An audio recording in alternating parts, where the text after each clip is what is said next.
بسم اللہ الرحمن الرحیم۔ آج ہم سورہ حجر شروع کریں گے، 14واں پارہ سورہ حجر۔ یہ سورت نمبر کے حساب سے 15 نمبر ہے قرآن مجید میں، اور پارہ 14 ہے، شروع ہو رہا ہے، بلکہ اس کی جو ابتدا ہے ایک آیت وہ 13ویں پارے کے آخر میں ہے۔ تو اس کا سب سے پہلے تعارف پیش کرتے ہیں کہ سورہ حجر کا تعارف کیا ہے۔ تو سب سے پہلے حجاز سے ملک شام کی طرف جانے والے راستے کے اوپر حجر کا علاقہ پایا جاتا ہے۔ اسی مناسبت سے اس سورت کا نام بھی سورہ حجر رکھا گیا، جیسا کہ قرآن مجید کی اسی سورت کی آیت نمبر 80 میں اس کا ذکر موجود ہے۔ اور یہ سورت جو ہے یہ 6 رکوع اور 99 آیات پر مشتمل ہے۔ سورہ حجر جو ہے یہ مکہ مکرمہ اور اس کے گرد و نواح میں نازل ہوئی تھی۔ سورت کی جو ابتدا ہے اس میں قرآن مجید کو اللہ تعالیٰ نے روشن کتاب قرار دینے کے بعد قرآن کفار کو اس بات سے خبردار کیا ہے کہ کھاؤ پیو اور عیش کرو، مگر ان قریب تمہیں اس بات کا پچھتاوا ہوگا کہ کاش ہم مسلمان ہوتے، یعنی اللہ تعالیٰ کے تابع فرمان ہوتے۔ اور انہیں یہ بھی اللہ رب العالمین نے بتلایا کہ قرآن مجید کی تکذیب کرنے اور نبی کریم صلی اللہ علیہ وسلم کی توہین کرنے کے بعد اور نبی کریم صلی اللہ علیہ وسلم کو مجنون اور پاگل نعوذ باللہ قرار دینے کے باوجود تم پر اللہ تعالیٰ کی یہ جو گرفت ہے یا پکڑ ہے وہ نازل نہیں ہوئی، تو یہ اللہ تعالیٰ کی طرف سے تمہارے لیے مہلت ہے، اس لیے کہ اللہ تعالیٰ ہر فرد اور قوم پر جو اللہ تعالیٰ نے اس کی پکڑ رکھی ہے وہ ایک اس کے لیے وقت مقرر رکھا ہے، جیسا کہ قرآن مجید میں بھی آتا ہے کہتا اذا جاء احدکم الموت، آیت بھول گئی ہے، بہرحال اس کا معنی یہی ہے آیت کا کہ اللہ تعالیٰ نے جو وقت مقرر کر رکھا ہے اس کا، کہ اللہ تعالیٰ جب پکڑتے ہیں تو اس کے لیے اللہ رب العالمین نے ایک وقت مقرر کر رکھا ہے۔ تو یہ اللہ تعالیٰ نے کفار کو یہ تنبیہ کی ہے اس سورت کی ابتدا میں کہ اللہ تعالیٰ نے کفار کی جو پکڑ ہے اس کے لیے ایک وقت مقرر رکھا ہے کہ جو کسی کی نیکی یا نافرمانی کی وجہ سے آگے پیچھے نہیں ہو سکتا۔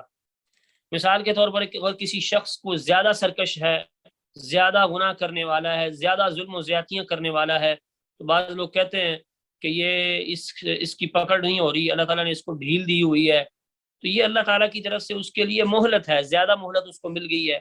بعض اوقات کسی شخص کو اللہ تعالیٰ جلدی دنیا میں ہی پکڑ لیتے ہیں، تو یہ اس کے لیے خوشخبری ہے کہ اگر اس کو دنیا میں ہی اس کی سزا مل جائے، آخرت میں تو انسان اللہ تعالیٰ سے پناہ ہی مانگے تو یہ زیادہ بہتر ہے۔ تو یہ اللہ تعالیٰ نے کفار کو بھی یہ اس بات سے خبردار کیا قرآن اسی سورت کی ابتدا میں کہ جہاں تک قرآن مجید کا من جانب اللہ ہونا اور اس کی سچائی کا تعلق ہے، اللہ تعالیٰ نے ہی اسے نازل کیا ہے۔ اس کی اگلی آیات میں یہ بات آئے گی، اور وہی اس کی حفاظت بھی کرے گا۔ تو تم لوگ نبی مکرم صلی اللہ علیہ وسلم پر جس قسم کی الزام تراشی اور مطالبے کرتے ہو، اس طرح کے الزامات اور مطالبے تم سے پہلے لوگ بھی کر چکے ہیں۔ اس کے بعد اللہ رب العالمین نے آسمان کا ذکر ہے کہ اس میں اللہ تعالیٰ نے برج بنائے اور ستاروں کے ذریعے سے خوبصورت بنایا۔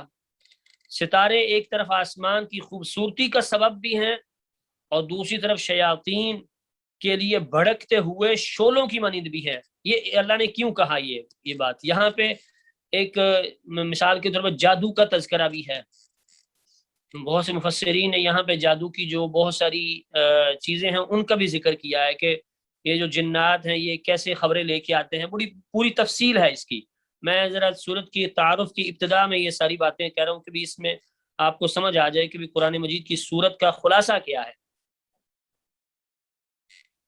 تو تیسرے جو رکوع ہے اس میں اللہ رب العالمین نے یہ بیان کیا ہے کہ انسان کو کھڑکھڑانے والی اور بدبودار مٹی سے اور جنات کو آگ سے اللہ رب العالمین نے آگ کی لپیٹ سے پیدا کیا ہے۔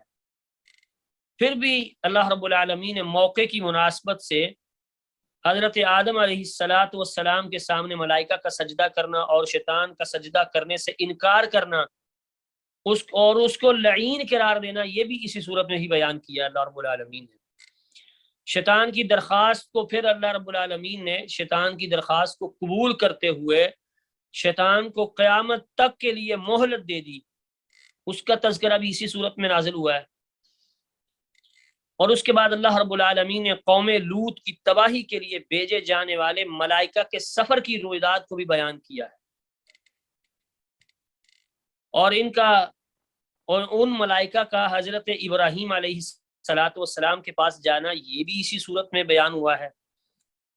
یہ چند چیزیں جو میں ذکر کر رہا ہوں یہ ذہن نشین رکھیے گا، یہ جب سبق کا اختتام ہوگا تو سوالات پوچھے جائیں گے تو اس میں یہ میں انشاءاللہ پوچھوں گا۔ تو اس لیے یہ سورت کا جو تعارف ہے یہ پوری سورت میں آ رہا ہے کہ جو ملائکہ آئے تھے قوم لوط پر عذاب دینے کے لیے وہ حضرت ابراہیم علیہ السلام کے پاس بھی پہلے آئے تھے، اور حضرت ابراہیم علیہ السلام کا ان کی مہمان نوازی کا اہتمام کرنا اور ملائکہ کا کھانے سے انکار اور حضرت ابراہیم کو حضرت اسحاق کی خوشخبری بھی دینا تھا، یعنی سیدنا اسحاق علیہ السلام کی سیدنا ابراہیم علیہ السلام کے ہاں ولادت کی خوشخبری کب ملی تھی؟ جب فرشتے جو آ رہے تھے لوط علیہ السلام کی قوم کی تباہی کے لیے، ان کو تباہ کرنے کے لیے، تو اس وقت جو فرشتے تھے انہوں نے سیدنا ابراہیم علیہ السلام کو سیدنا اسحاق کی ولادت کی خوشخبری بھی دی تھی کہ پیدا ہونے کی۔ اس کے بعد ملائکہ کا حضرت لوط علیہ السلام کے پاس پہنچنا اور ملائکہ کی جو آمد ہوئی تو سیدنا لوط علیہ السلام پریشان ہو گئے، اور ملائکہ کا حضرت لوط علیہ السلام کو پھر تسلی دینا یہ بھی اسی صورت میں بیان ہوا ہے، اور پھر ان کو یہ کہنا کہ یہ اعلان کرنا کہ صبح کے وقت آپ کی قوم کے مجرموں کو اللہ رب العالمین نیست و نابود کر دے گا، تباہ و برباد کر دے گا۔ اور پھر اسی صورت کے آخر میں اللہ رب العالمین نے قوم حجر کی ترقی اور تباہی کا ذکر کرتے ہوئے آپ کو مخاطب کرتے ہوئے فرمایا کہ آپ کو دنیا کی عیش و عشرت کی طرف توجہ دینے کی بجائے اپنے ساتھیوں کی طرف دھیان دینا چاہیے۔ یعنی اللہ رب العالمین نے نبی مکرم جناب محمد الرسول اللہ صلی اللہ علیہ وسلم کو اپنے صحابہ کرام رضوان اللہ علیہ مجمعین کی طرف توجہ دلائی کہ آپ کو ان کی طرف دھیان دینا چاہیے۔ جہاں تک آپ کے مخالفین کا تعلق ہے تو آپ ان سے اعراض کیجئے، ان کو چھوڑ دیجئے، ان کو ان کے حال پر چھوڑ دیجئے۔ یہ بھی اللہ رب العالمین نے اسی صورت میں بیان کیا ہے، کیونکہ مذاق اڑانے والوں کے مقابلے میں آپ کا رب ہی آپ کے لیے کافی ہے۔ اللہ اکبر۔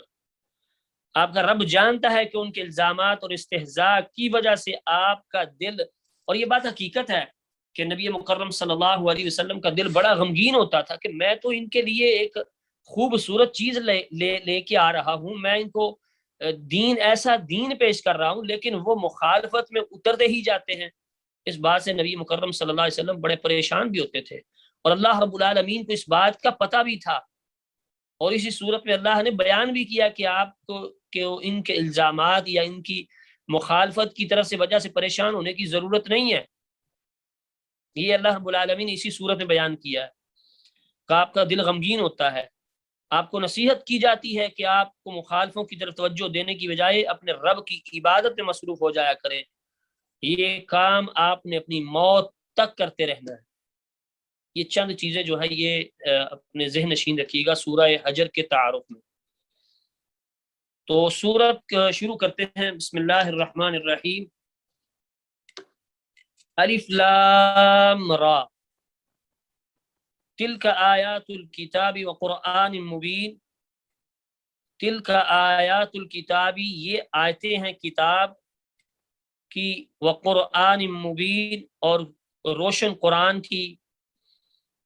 ربما یود الذین کفروا لو کانوا مسلمین، بہت دفعہ آرزو کریں گے الذین کفروا، وہ لوگ جنہوں نے کفر کیا، لو کانوا مسلمین، کہ کاش وہ مسلمان ہوتے۔ الف لام را، یہ کتاب اور واضح قرآن کی آیات ہیں۔ الف لام میم جو ہے، الف لام میم یا الف لام را، اس طرح کی جتنے حروف مقطعات ہیں ان کے بارے میں پہلے بھی کئی مرتبہ میں نے ذکر کیا ہے کہ یہ ان کا حقیقی علم جو ہے وہ اللہ رب العالمین کے علاوہ کوئی نہیں جانتا۔ ان کا علم اور مفہوم جو ہے اللہ رب العالمین کے علاوہ کسی کو بھی معلوم نہیں ہے، اور یہ بھی کسی کو معلوم نہیں ہے کہ جن صورتوں کے شروع میں اللہ رب العالمین حروف مقطعات لائے گئے ہیں اس میں حکمت کیا ہے، یہ حکمت بھی اللہ رب العالمین جانتے ہیں۔ بہرحال ایک مسلمان ہونے کی حیثیت سے ہمارا اپنا ایمان ہونا چاہیے کہ اللہ تعالیٰ نے جن صورتوں کی ابتدا حروف مقطعات سے کی ہے اس میں کوئی نہ کوئی خاص حکمت ضرور پوشیدہ ہے جس کا علم اللہ رب العالمین کے علاوہ کسی کو بھی نہیں ہے۔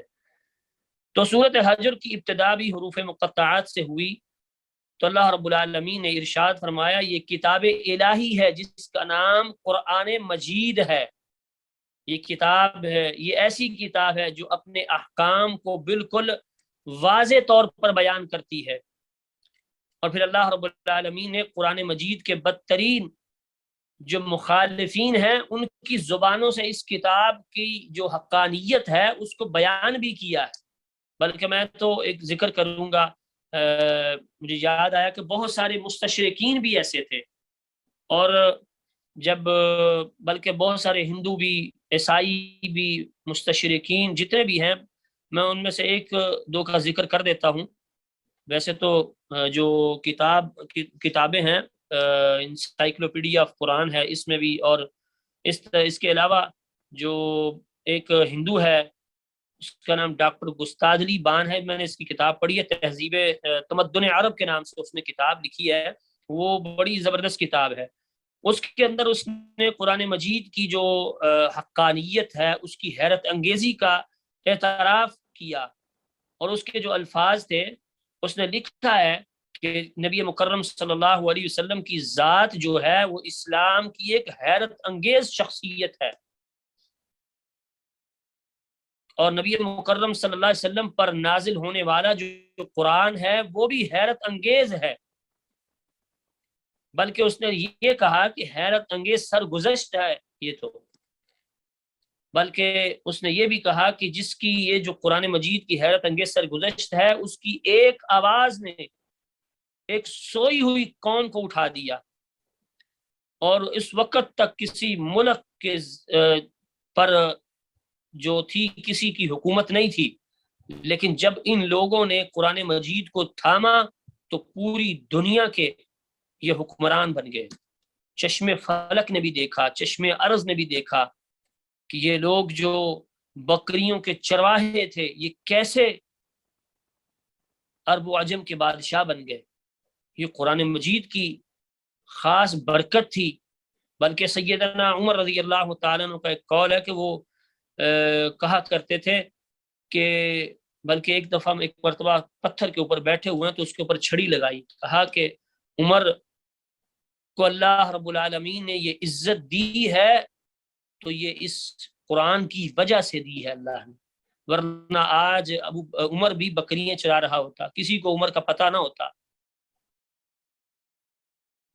تو یہ مخالفین جو ہیں ڈاکٹر گستاذلی بان ہیں، ان کا نام تمدن عرب کے نام سے انہوں نے کتاب لکھی، ہندو ہے، انہوں نے قرآن مجید کی حقانیت کا ذکر کیا ہے۔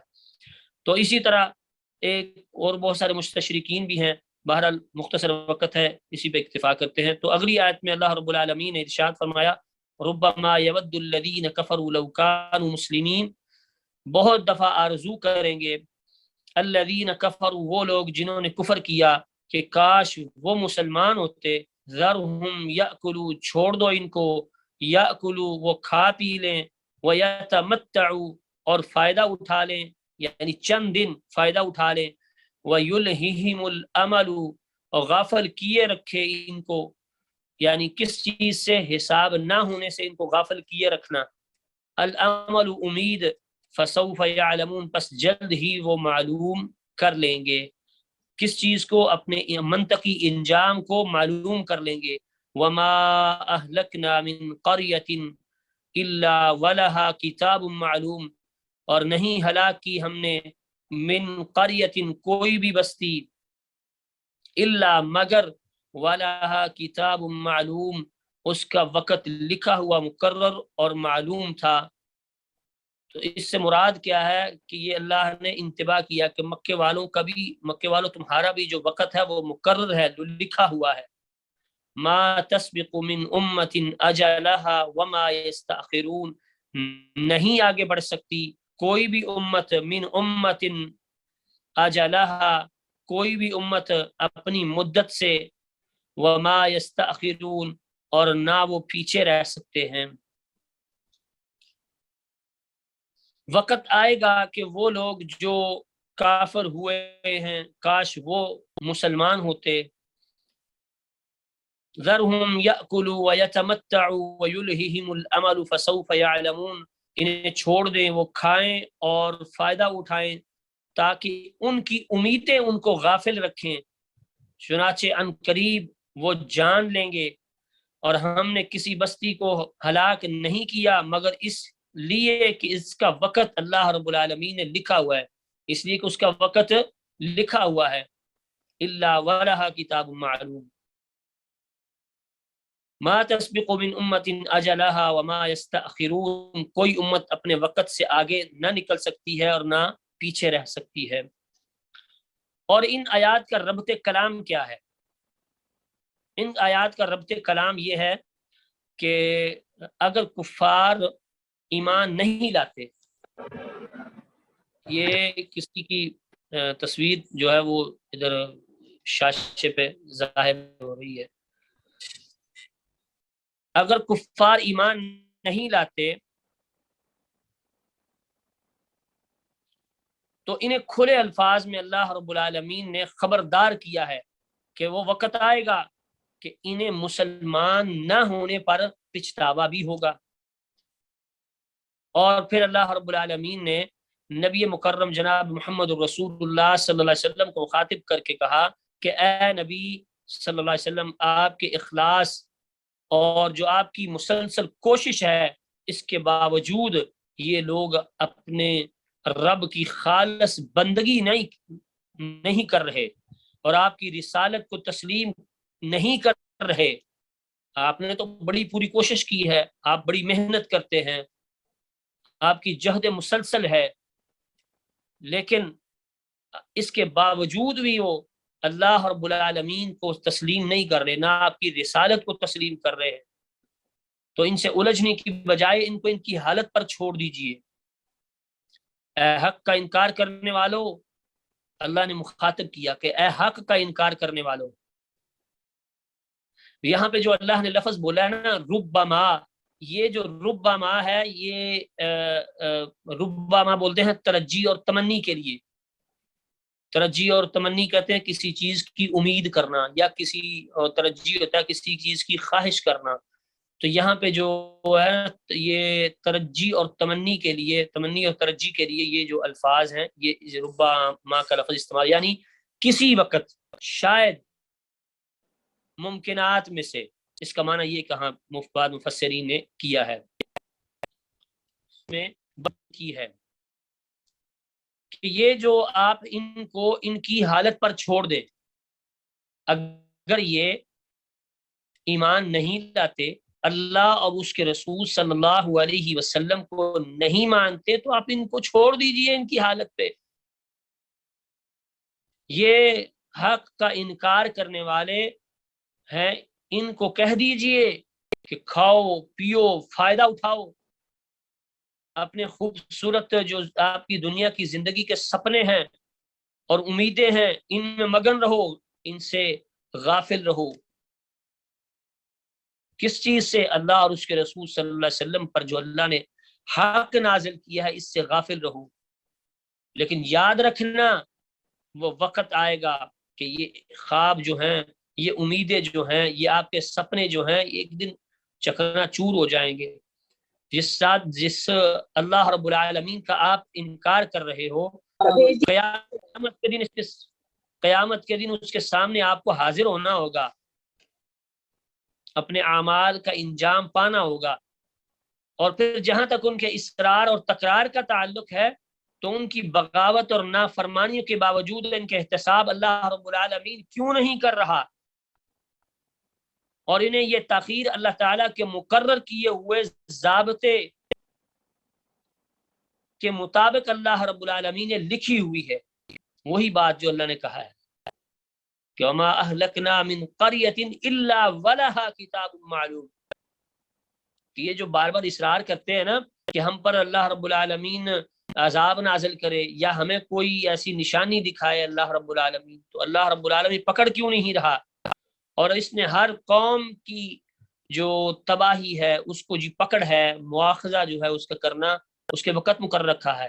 جب وہ اللہ رب العالمین کسی قوم کی ہلاکت کا وقت آتا ہے تو اس میں لمحہ بر کی اللہ رب العالمین تقدیم و تاخیر نہیں کرتے۔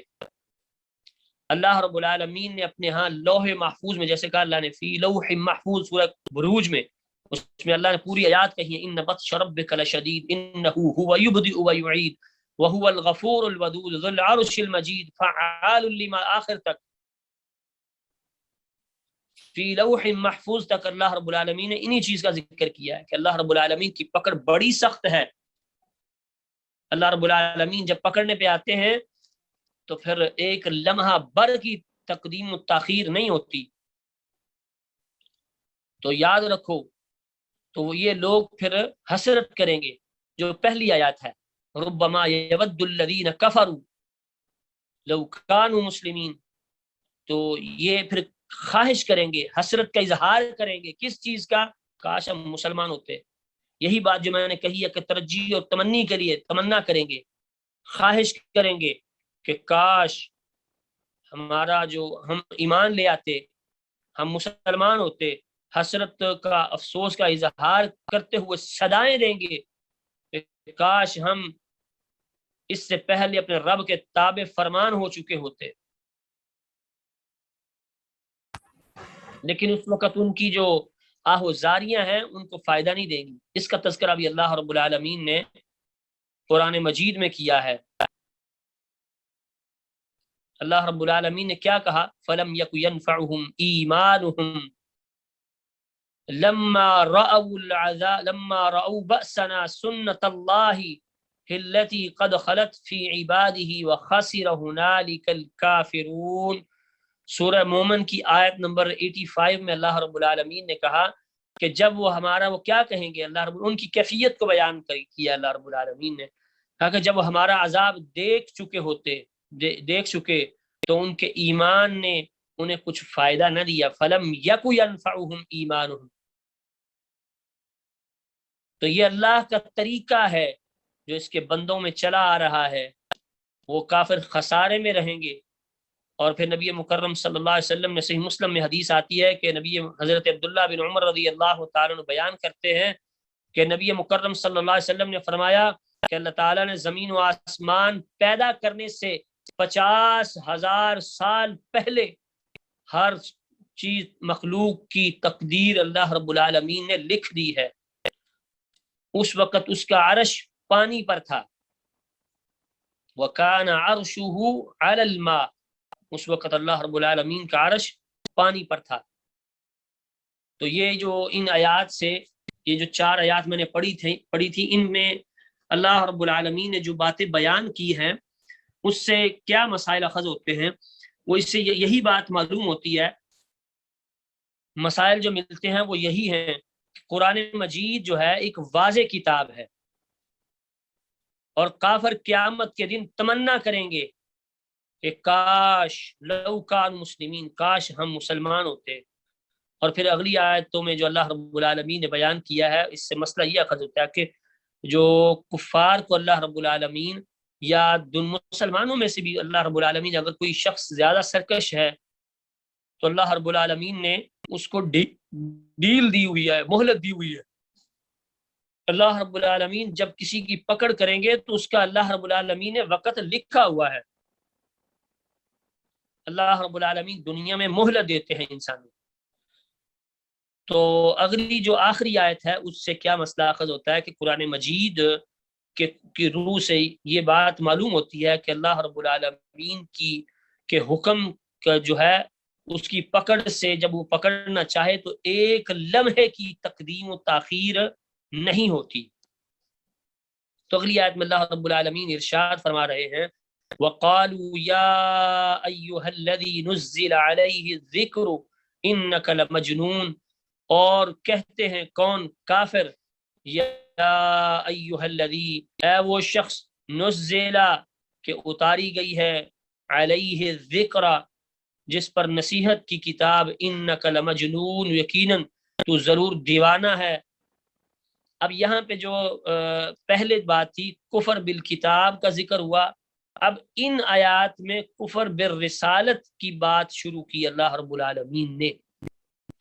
تو اگلی آیت میں اللہ رب العالمین نے فرمایا لو ما تأتینا بالملائکتی، کیوں نہیں تو لے آتا ہمارے پاس، بالملائکتی، فرشتوں کو، ان کنت من الصادقین، اگر تو ہے سچوں میں سے، ما ننزل الملائکۃ الا بالحق، نہیں ہم اتارتے فرشتوں کو مگر صرف حق کے ساتھ ہی، وما كانوا اذا منذرین، اور نہیں ہوں گے وہ اس وقت کہ ان کو مہلت مل سکے۔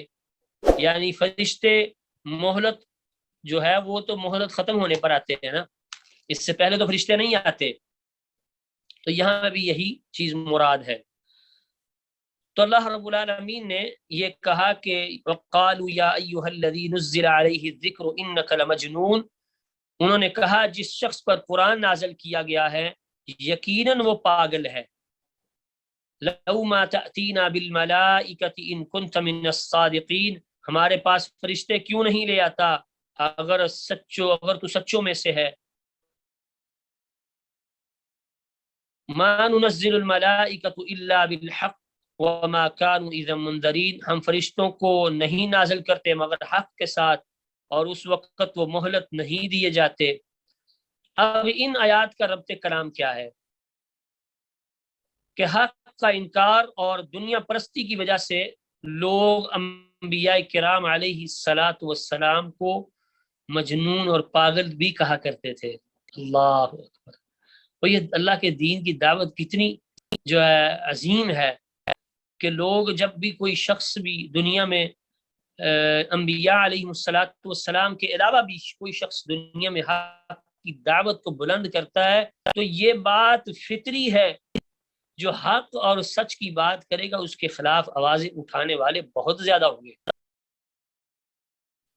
تو اللہ رب العالمین نے انہی آیات میں یہ بھی بات بیان کی ہے، ضمناً بہت ساری چیزیں ہیں، لیکن بہرحال کہ بھی جو لوگ بھی قرآن مجید کی آواز کو بلند کرتے ہیں ان کے خلاف آوازیں اٹھانے والے بہت سارے ہو جاتے ہیں۔ یہ ہر زمانے کی بات ہے، اور انبیاء کرام علیہ الصلاۃ والسلام کو تو حالانکہ جو اللہ کے اتارے ہوئے پیغمبر بھی تھے، بھیجے ہوئے پیغمبر بھی تھے، رسول بھی تھے، نبی بھی تھے، ان کو بھی جو ان کے ماننے والے تھے انہوں نے پاگل اور مجنون بھی قرار دیا ہے۔ تو اللہ رب العالمین نے ان آیات میں بیان کیا ہے کہ حق کے منکر اور دنیا پرست لوگوں کے سامنے دنیا کی جاہ و حشمت جو ہے وہ اور وسائل و ترقی جو ہے اللہ رب العالمین نے اس کو بیان کیا ہے۔ اللہ رب العالمین نے یہ بات یاد رکھیں کہ دنیا کی ترقی یہ سب کچھ ہوا کرتی ہے، وہ انبیاء علیہ الصلاۃ والسلام کو پاگل قرار دیتے تھے، کیوں؟ کیونکہ نبی انبیاء ان کو حق کی دعوت پیش کرتے تھے۔ انبیاء کی تعلیم کا خلاصہ ہی یہ ہوتا تھا کہ دنیا کے مقابلے میں آپ آخرت کو مقدم رکھیں، اللہ رب العالمین کو مشکل کشا اور حاجت روا تسلیم کر لے۔ یہ ہر نبی کی دعوت کا توحید جو ہے یہ بنیادی جز ہے۔ بنیادی نقطہ کیا ہوتا تھا ہر نبی کی دعوت کا؟ ان کی تعلیم کا خلاصہ تو یہ ہے کہ دنیا کے مقابلے میں آخرت کو مقدم رکھنا ہے، لیکن ان کی دعوت کا بنیادی نقطہ سب سے پہلے کیا ہے؟ شہادت اللہ الہ الا اللہ۔ یہ ہر نبی کی دعوت کا بنیادی نقطہ یہ ہوتا تھا کہ رب کی توحید کو کہ علم کو بلند کرنا ہے۔ ظاہر بات ہے دنیا پرست شخص کو کسی صورت یہ بات گوارا نہیں ہوتی کہ وہ رب کی دعوت کو قبول کرے، حق کو قبول کرے۔ تو اسی لیے اللہ رب العالمین نے حق کے منکر اور دنیا پرست لوگ جو ہیں ان کی کچھ وجوہات اللہ رب العالمین نے ان آیات میں بیان کی ہے کہ اللہ تعالیٰ نے جتنے انبیاء بھی دنیا میں مبعوث فرمائے ہیں نبوت سے پہلے، اور اللہ رب العالمین نے ان کو ان کی قوموں میں سے اٹھایا۔ یہ بات سب سے پہلے یاد رکھیں، بنیادی نقطہ ہے کہ کسی بھی قوم میں سے جو نبی آتا ہے وہ اس کی اپنی قوم اور برادری کا وہ شخص ہوتا ہے۔ اب تمام انبیاء علیہ السلام کو دیکھ لیں کہ ہر نبی اپنی قوم کے لوگوں میں سے ہی، برادری میں سے ہی اٹھایا گیا، بلکہ اللہ رب العالمین وہ لوگ جو ہوتے تھے انبیاء علیہ السلام بلکہ اپنی قوم کے میں انتہائی قدر کی نگاہ سے وہ دیکھے جاتے تھے۔ اپنی قوم میں اللہ رب العالمین جو ان لوگوں کا انتخاب کرتے تھے جو اپنی قوم میں انتہائی قدر کی نگاہ سے دیکھے جانے والے ہوتے تھے، اور پھر جب وہ دعوت پیش کرتے تو لوگ ان کو پاگل قرار دے دیتے تھے۔ اللہ اکبر۔ یہ دنیا کا وتیرہ رہا ہے ہر دور میں۔ تو یہ جو وہ لوگ تھے عزت والے لوگ، صرف حق کی دعوت کی وجہ سے اپنی جو دنیا کی عزت تھی وہ ان کو ختم کر دیتے تھے۔ کیوں؟ رب کی دعوت کو بلند کرنا۔ اور اس کی دوسری وجہ جو ہے وہ کیا ہے کہ انبیاء کرام علیہ السلام اپنے مشن میں، اپنی دعوت میں، اپنے کام میں انتہائی جو ہے وہ مخلص ہوتے تھے۔ اسی لیے شب و روز اس کام میں مصروف رہتے ہیں۔ ان کی زندگی کا جو مقصد ہوتا تھا وہ یہی ہوتا تھا کہ ہمیں رب کی دعوت کو پیش کرنا ہے۔ اس کے لیے ان کو مالی نقصان بھی برداشت کرنے پڑتے، حالانکہ بلکہ کئی انبیاء علیہ السلام کئی دن تک بھوکے اور پیاسے بھی رہ کر اپنا کام جو تھے وہ جاری رکھتے تھے۔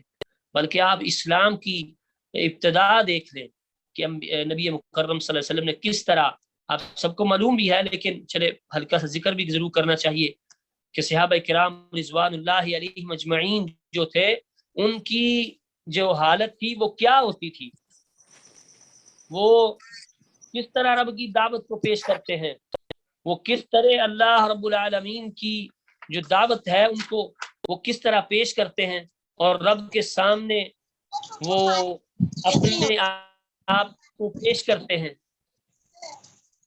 جی آوازیں کتنی ہیں۔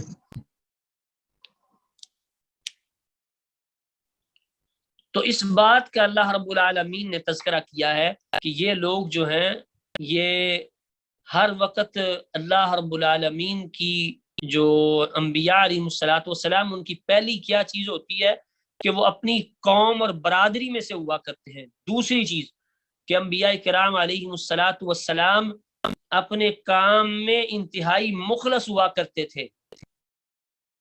اس کے لیے انہیں مالی نقصان بھی برداشت کرنا پڑے، اولاد کی تکلیفیں بھی برداشت کرنا پڑے تو وہ بھی برداشت کرتے ہیں، لیکن اپنے کام میں انتہائی مخلص ہوتے ہیں۔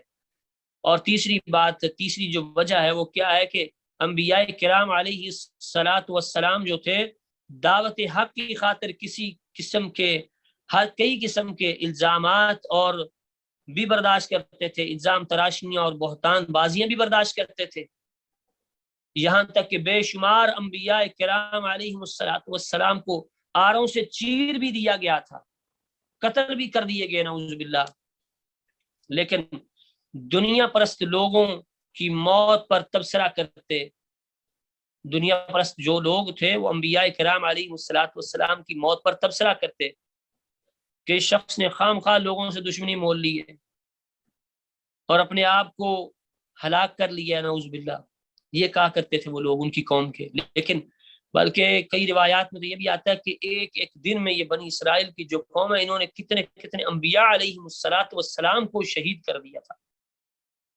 پہلے انبیاء کرام علیہ الصلوۃ والسلام کی طرح سرور دو عالم جناب محمد رسول اللہ صلی اللہ علیہ وسلم کی دعوت کی نبی علیہ الصلوۃ والسلام نے بھی دعوت کی خاطر ہر قسم کا نقصان اٹھایا، اپنے آپ دشمنیاں مول لیں، صحابہ کرام پر ظلم کیے گئے، اور نبی مکرم صلی اللہ علیہ وسلم حق کے ابلاغ کے لیے، حق کو پہنچانے کے لیے وما علینا الا البلاغ المبین کا کام کرنے کے لیے ہر وقت نبی علیہ الصلوۃ والسلام تیار رہتے تھے۔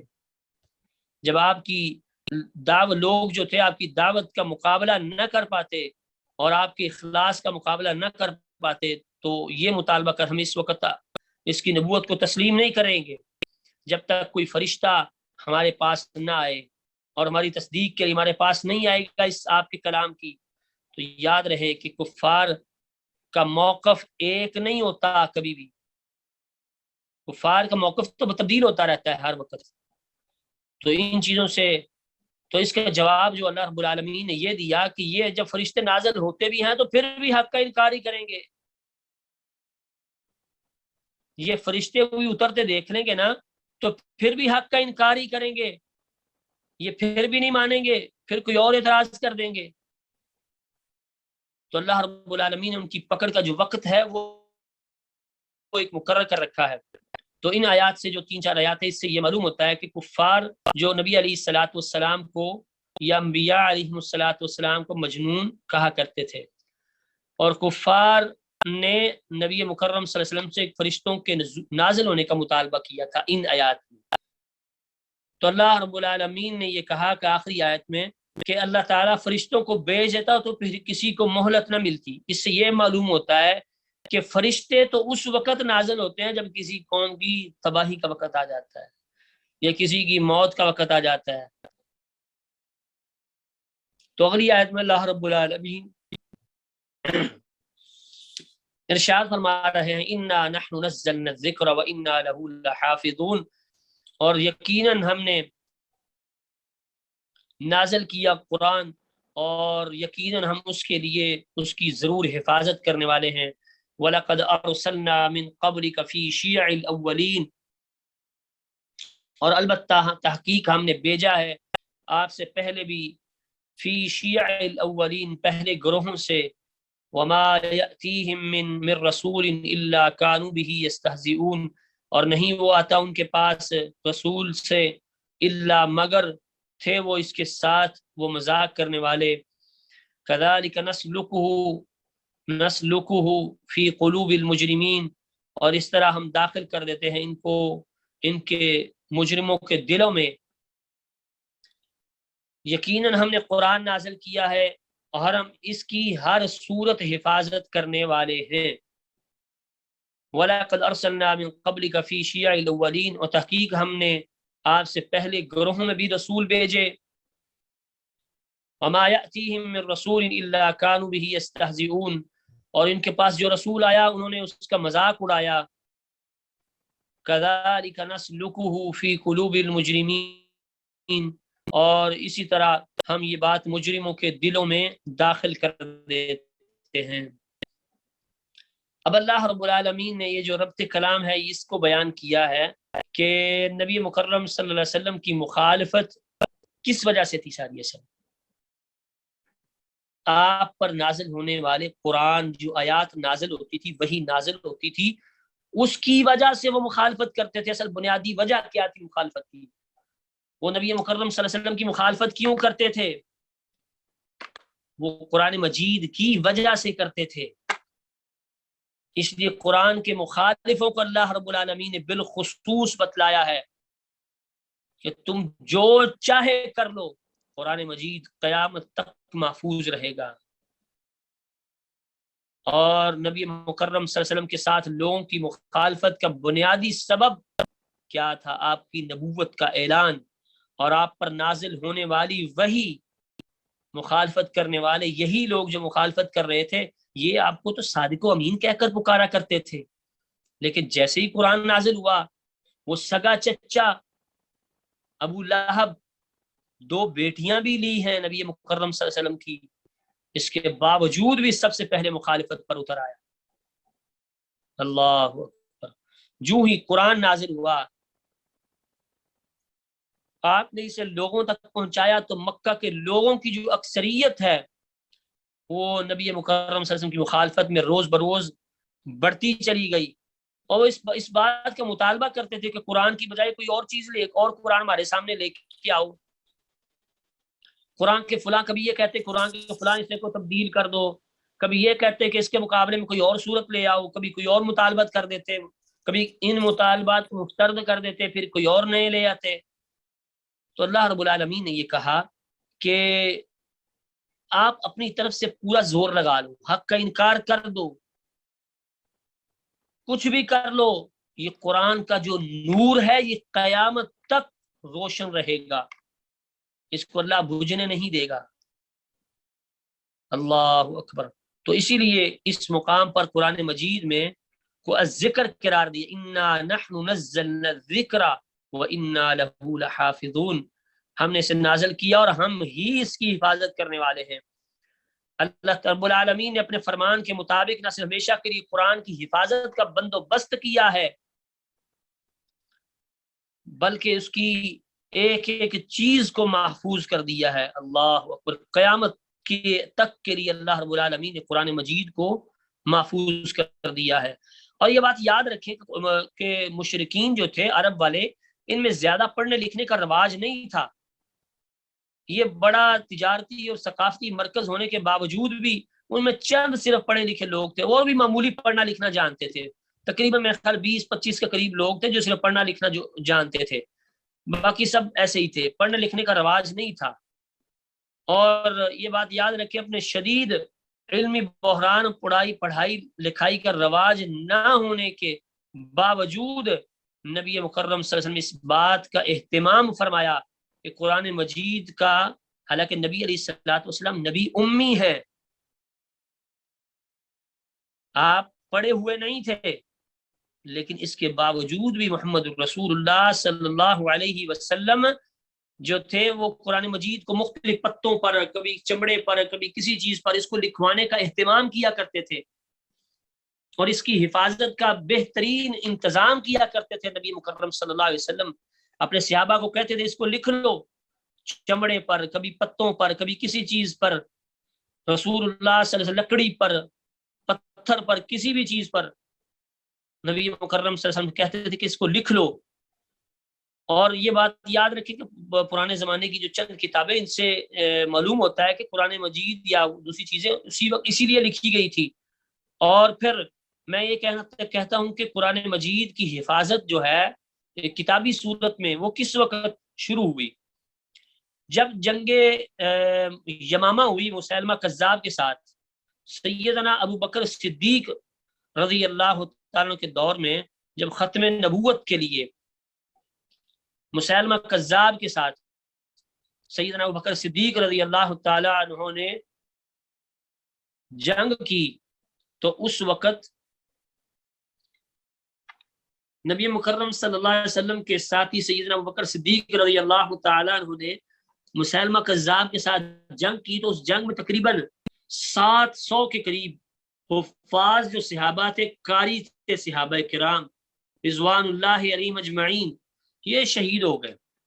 اب سیدنا عمر رضی اللہ تعالیٰ عنہ کو یہ فکر لاحق ہو گئی، اور سیدنا ابوبکر صدیق رضی اللہ تعالیٰ عنہ کے سامنے اس بات کا تذکرہ بھی کیا کہ قرآن مجید کا ہمیں ڈر ہے، خدشہ ہے کہ کہیں کوئی حصہ ضائع نہ ہو جائے۔ تو نبی مکرم صلی اللہ علیہ وسلم نے کہ صحابہ کرام سیدنا ابوبکر صدیق رضی اللہ تعالیٰ عنہ نے پہلے تو انکار کر دیا کہ اللہ کے رسول صلی اللہ علیہ وسلم نے یہ کام نہیں کیا، لیکن سیدنا عمر کے اصرار کے باوجود پھر اس کو لکھوانے کا اہتمام کیا گیا، اور سیدنا ابی بن کعب رضی اللہ تعالیٰ کی ڈیوٹی لگائی گئی اور بھی صحابہ کرام کی کہ اس کو جمع کیا جائے، اور پھر یہ جو نسخہ تھا سیدہ حفصہ رضی اللہ تعالی عنہا کے پاس محفوظ رہا۔ اور سیدنا عثمان غنی رضی اللہ تعالیٰ کے دور میں مختلف جو علاقے تھے عراق، جب خلافت بڑھ گئی تو اس وقت لوگوں قرآن مجید کو پڑھنے میں لوگوں کے لہجوں میں فرق آ رہا تھا، تو سیدنا عثمان رضی اللہ تعالیٰ نے اس قرآن کی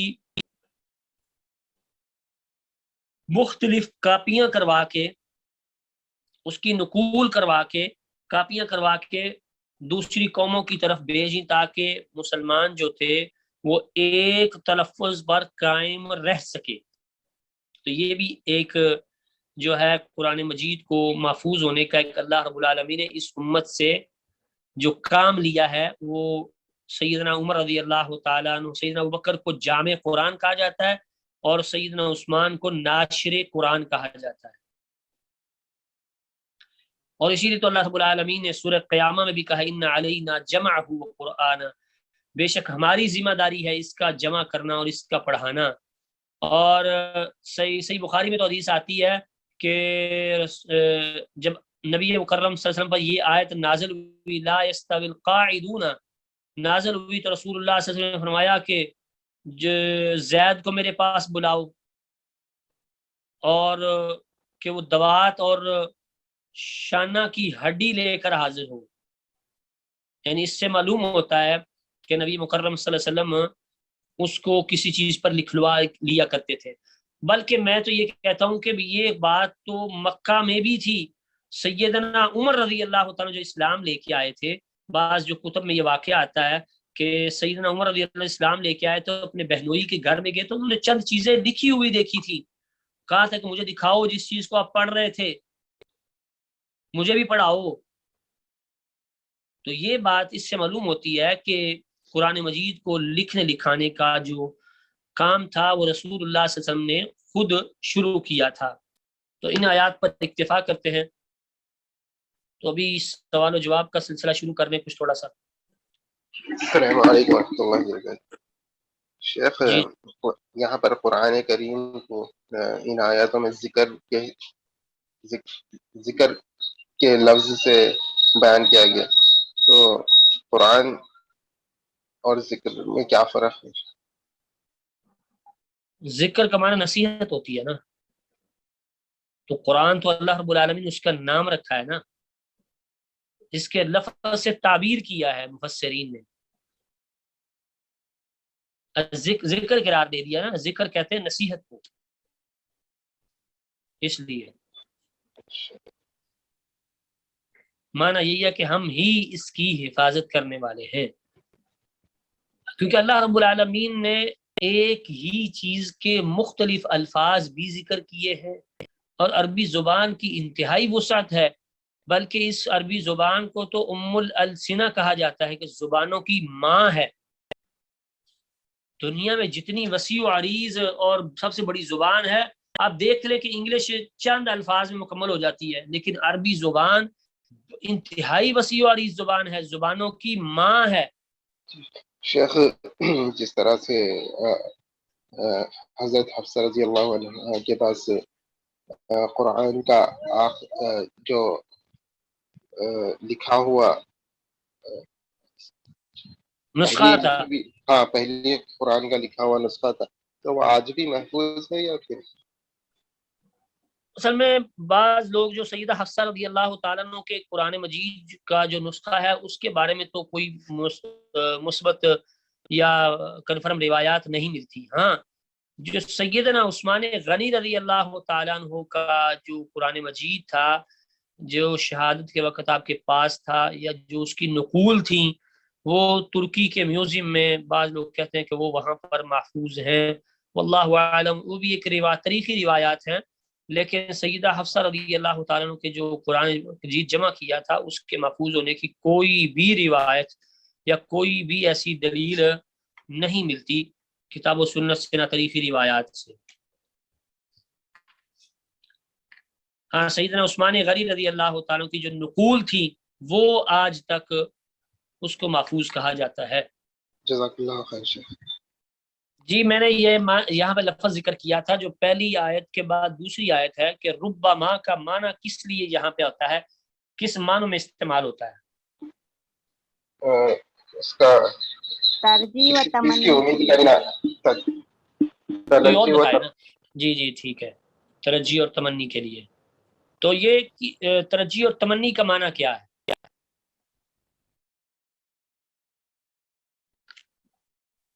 کسی چیز کی خواہش کرنا۔ جی جی ماشاءاللہ۔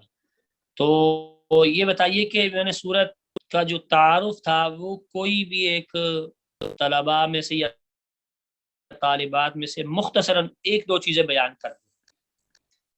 بلکہ پہلا سوال تو یہ ہے کہ اس میں سے تعارف میں سے کہ سورہ حجر کا میں نے ذکر کیا تھا، یہ کس لیے اس کا نام رکھا گیا تھا؟ کوئی بتائے کہ اس میں سے سورہ حجر کا نام سورہ حجر کیوں رکھا گیا تھا، کس مناسبت سے؟ حجاز سے ملک شام جانے والے راستے کی۔ جی جی، حجاز سے ملک شام جانے والے راستے میں کیا آتا تھا؟ حجاز سے ملک شام کی طرف جائیں تو راستے میں ایک علاقے کا نام تھا حجر۔ حجر وکی بستی تھی، اس بستی والوں کو اللہ رب العالمین نے مخاطب کیا اور اسی مناسبت سے اس کا نام سورہ حجر بھی رکھا گیا ہے۔ تو اس میں کوئی ابھی مختصر سا کوئی بھی طلباء میں سے طالبات میں سے اس کا مختصر جو تعارف ہے، دو تین چیزیں میں نے تو ویسے شروع سے لے کر آخر تک وہ جو چیزیں بیان ہوئی تھیں وہ بیان کی ہیں، آپ اس میں سے کوئی بھی ایک دو چیزیں بیان کر دیں۔ اس میں ستاروں کا ذکر ہے، جادو کا تذکرہ بھی ہے، انسان کو جس طرح سے اللہ تعالیٰ نے بدبودار مٹی سے پیدا کیا اور شیطان کو آگ سے، اس کا بھی بیان ہے۔ جی شیطان کو شیطان کی درخواست کو قبول کرنے کا ذکر ہے، ماشاءاللہ۔ اور جی جی قیامت تک کی مہلت اس کو جو دے دی گئی اس کا بھی ذکر ہے۔ آگے بالکل بالکل ٹھیک ہے، قوم ایک اور رکھیے، باقی دو چیزیں۔ قوم حجر کی تباہی کا بارے میں بھی بتایا گیا ہے، اللہ اور جی جی جی ٹھیک ہے ماشاءاللہ، اللہ حفظ قوم اللہ کی حفاظت۔ قوم لوط کے تعلق سے بھی بتایا گیا، جب ابراہیم علیہ السلام کے پاس دو فرشتے آتے ہیں اور آپ کو اسحاق علیہ السلام کی خوشخبری سناتے ہیں، اور آپ اس تعلق سے۔ جی ماشاءاللہ، اللہ حفظکم، اللہ تعالیٰ آپ کے علم میں اضافہ فرمائے۔ جی آپ حشاش وشاش ہو کر بیٹھتے ہیں، لیکن ہمیں تو ایسے جیسے نیند نے غلبہ کیا ہوا ہے۔ اللہ تعالیٰ آپ کے تھکاوٹ کو دور کرے، جسم میں قوت آمین طاقت آمین۔ دے، آپ کے وقت میں برکت دے۔ اس بات کی ہوئی ہے کہ ماشاءاللہ حشاش وشاش ہے، ماشاءاللہ، اللہ آپ کی حفاظت فرمائے۔ ماشاءاللہ آپ کی کلاس میں بہت انٹرسٹ آتا ہے، جی آپ کی کلاس میں زیادہ انٹرسٹ آتا ہے، وہ اللہ آپ کو برکت دے۔ تو کوئی اور یہ بتانا چاہے گا اس میں کوئی آخر میں ایک دو چیزیں تھی کہ سیدنا ابراہیم علیہ السلام کے حوالے سے اس میں ذکر کی تھی میں نے، جب وہ فرشتے آئے تو ان کو کسی چیز کے بارے میں بتایا بھی تھا، اس کا بھی ذکر کر دے کوئی اور طلباء اور طالبات میں سے۔ ملائکہ آئے تھے ابراہیم علیہ السلام کے پاس حضرت اسحاق علیہ السلام کی ولادت کی خبر لے کر۔ ماشاءاللہ، جی جی بالکل ٹھیک ہے۔ تو یہ بات بتائیے کہ یہ جو اللہ رب العالمین نے کہا ہے وہ انبیاء علیہ السلام کو وہ پاگل کیوں قرار دیتے تھے، کس وجہ سے قرار دیتے تھے؟ اس کی جو انبیاء کی دعوت کا جو بنیادی نقطہ اور انتہائی نقطہ کیا ہوتا تھا؟ دو چیزیں ہیں، ابتدائی نقطہ اور انتہائی نقطہ، دو چیزیں اس میں بیان کی تھی، وہ اس کا ذکر کر دیں کوئی بھی۔ انبیاء علیہ السلام کی دعوت کا ابتدائی نقطہ اور انتہائی نقطہ۔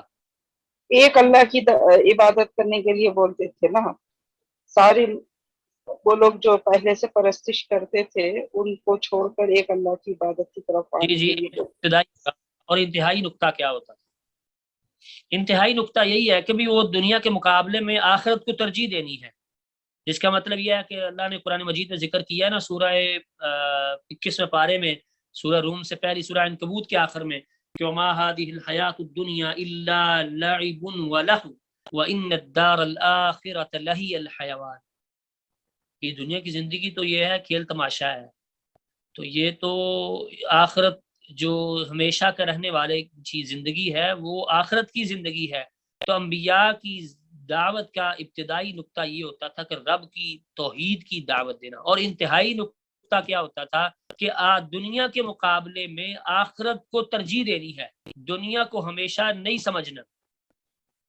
تو انبیاء علیہ السلام کی خصوصیات میں نے ذکر کی تھی کہ بھی انبیاء کی کچھ خصوصیات ہوا کرتی تھی، اس کو ذکر کر دے، دو وجوہات، کوئی دو خصوصیات انبیاء کی ذکر کی تھی، کوئی بھی ذکر کر دے، بس آخری سوال ہے۔